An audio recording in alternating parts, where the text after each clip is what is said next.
There's nothing to eat in here. Well, excuse me. I'm fully stocked.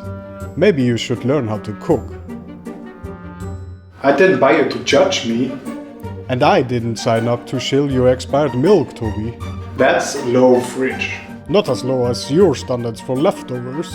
That spaghetti has been in here for 2 weeks. Fine, I'll order pizza.